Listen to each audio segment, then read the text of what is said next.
Hi there, folks. Tonya Maurer here. If you didn't know already, I'm on a team that is walking to end Alzheimer's. We have just under 25 days left until our walk, which is on October 28th.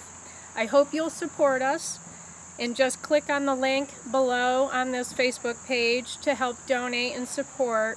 And if you're interested in hearing one part of my family's story, keep on listening. This is entitled A Simple Phone Call. I remember when my dad would call. At times it would seem right out of the blue. For him it was deliberate, just like you hadn't called from home in quite some time. It was his way of checking in and letting me know that he loved me. I miss those phone calls.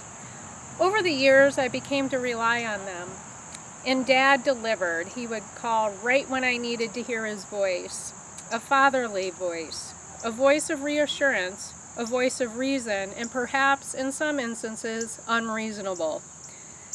After Dad passed, it was my sister and I who would call my mom, just to check in, see how she was doing, ask for advice.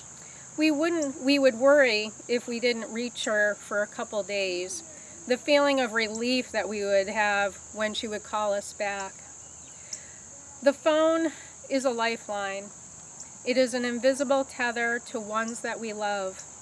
Now that the phone is mostly a computer, it is used for so much more than a simple phone call, where people talk to one another. It's a distraction at times. When the phone rings these days, the first thing you think of is it's got to be a scammer, should I even pick it up, rather than a loved one calling just to check in. When Mom moved in next door, the phone seemed to become a staple yet again. Even though we were neighbors, we still connected almost daily on the phone. It was nice. It was nice to have her close. Tonight, Mom called.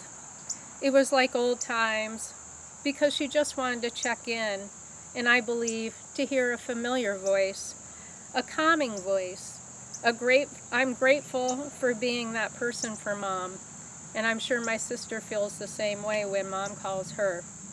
I remember when I had COVID and couldn't visit her. We were talking on the phone. She was in her apartment. She couldn't find her purse, a common occurrence. So we played hide and seek on the phone, COVID style. I would suggest a spot for Mom to look for her purse. She would look and call and report back as to whether or not what she found.